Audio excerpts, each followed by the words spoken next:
مل کے پاکستان میں آئین کی بالادستی کے لیے اور جمہوریت کی بالادستی کے لیے جدوجہد کرنی چاہیے۔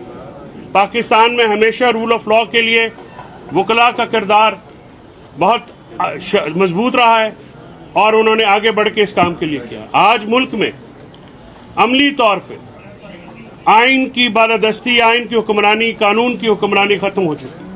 بنیادی حقوق پامال کیے جاتے ہیں۔ کبھی کسی ایک شخص کو اٹھا لیا جاتا ہے۔ رات کو میرا ایک بھائی رہا ہوا ہے، آج میں اپنے دوسرے بھائی کے لیے یہاں پہ آیا ہوں۔ یہ وقت آ گیا کہ عدالتیں بھی خود کو مضبوط کریں، عدالتوں کو بھی جاگنا ہوگا۔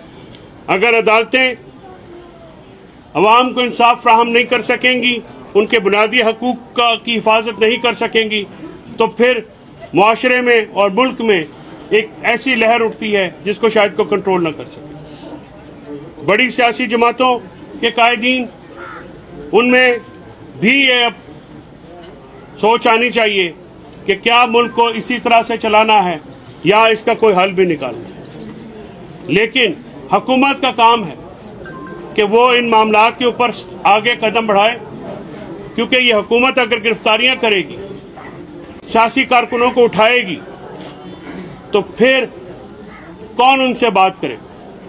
اپوزیشن کو یہ ایج حاصل ہوتا ہے کہ وہ احتجاج بھی کرتے ہیں، وہ سخت بات بھی کرتے ہیں، حکومتیں برداشت کرتی ہیں۔ زرداری صاحب کے اوپر یہ الزام کوئی نیا نہیں ہے۔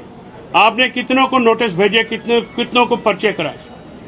آپ ایک انتقامی کارروائی میں ملوث ہو رہے ہیں، اور میں سمجھتا ہوں کہ اگر کوئی پیچھے بھی ہے تو ہمیں اسے کوئی سروکار نہیں ہے۔ اس ساری بات کا ذمہ دار پی ڈی ایم کی حکومت ہے، جو کہ آگے لگ کے یہ سارے کام کر رہی ہے، اور انہی سے جو ہے حساب بھی لیا جائے گا، اور انہی سے حساب لینا بھی چاہیے۔ یہ کیا طریقہ کار؟ کبھی ایک سیاسی کارکن کو آپ اٹھاتے ہیں، بغاوت جیسے مقدمات میں ملوث کرتے ہیں۔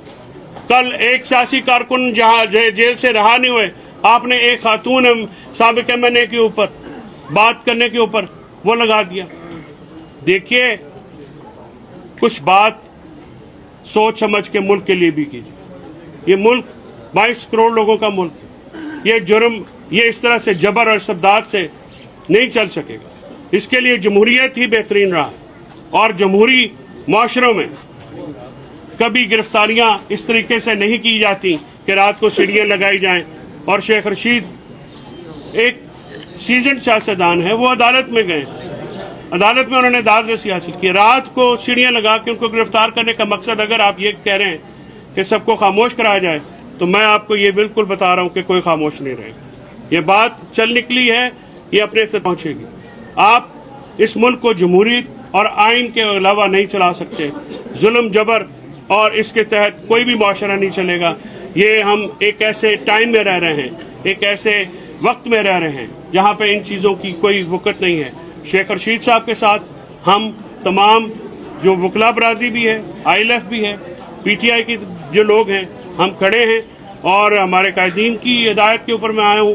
انہوں نے یہ ہمیں ہدایت کی کہ جب بھی کوئی سیاسی کارکن، کوئی بھی سیاسی کارکن، شیخ رشید صاحب تو لیڈر ہیں، اگر ان کے ساتھ ہو تو آئی ایل ایف اور ہم سارے جو وکلا ہیں ہمیشہ ان کے لیے کھڑے ہیں۔ ہم آج بھی، کل بھی کھڑے تھے، آج بھی کھڑے ہیں، آئندہ بھی کھڑے ہیں۔ تو میری آپ کے توسط سے، میڈیا کے دوستوں سے یہ گزارش ہے کہ خدا را ہوش کے ناخن لیجئے، ملک میں آئین اور جمہوریت کو پنپنے دیجئے، الیکشن کرائیے، ملک کسی ایک سائڈ پہ لگے، ورنہ جو بے چینی، جو بے اطمینانی گراس روٹ تک پھیل گئی ہے، اس کا نتیجہ نہایت خوفناک اور بھیانک بھی ہو سکتا ہے۔ تو صاحب یہ بتا دیں کہ ایک طرف اسلام آباد ہائی کورٹ کا اسی کیس میں جو کل کا آرڈر ہے، جس پہ انہوں نے آرڈر کا جو طلبی کا نوٹس کالعدم قرار دیا، اور اس کے بعد رات گئے ہی مقدمہ درج کر کے گرفتار کیا گیا شیخ صاحب کو، تو آپ کیا سمجھتے ہیں جو مقدمہ ایف آئی آر درج کی گئی ہے وہ غیر قانونی طور پر درج کی گئی ہے؟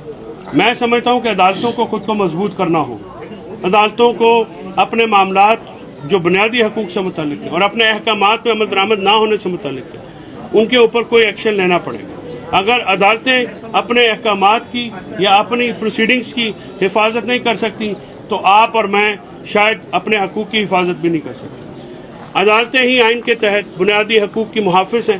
یہ ان کا فرض ہے کہ کسی کے بنیادی حقوق جو ہیں پامال ہوتے ہیں تو ان پر نوٹس لیں۔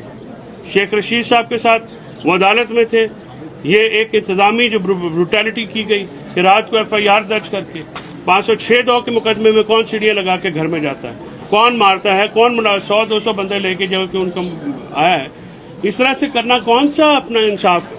یہ تو کوئی انصاف نہیں, یہ تو ظلم ہے, یہ تو زیادتی ہے. آپ اس طرح سے لوگ کریں گے. 506 کے مقدمے جو ہیں, کتنے مقدمے روزانہ ہوتے ہیں؟ کیا آپ کسی کے گھر پہ سیڑھیاں لگا کے جاتے ہیں؟ یہاں پہ سیاسی کارکنان کے منہ کے اوپر کپڑا ڈالا گیا, ہتھکڑیاں لگائیں گے, ہم اس کو بھی عدالت میں لے کے جائیں گے, اور اس امید کے ساتھ کہ شاید عدالت کوئی اس کی جو ہے داد رسی کر سکے. عدالت اپنے آپ کو مضبوط کرے تو پاکستان بھی مضبوط ہوگا. جس معاشرے میں انصاف ہوگا وہی معاشرہ, وہی ملک جو آگے جائے گا. جس ملک میں عدالتیں کمزور ہوں گی وہ ملک برباد ہوگا. یہ مولا علی نے بھی فرمایا, نبی پاک صلی اللہ علیہ وسلم نے فرمایا, قرآن پاک میں بھی یہی بات ہے. سو انصاف کریں گے تو ہم آگے بڑھیں گے, زندہ رہیں گے. نہیں کریں گے تو ہم سب جو ہیں ایک مردہ معاشرے بنیں گے. بہت شکریہ.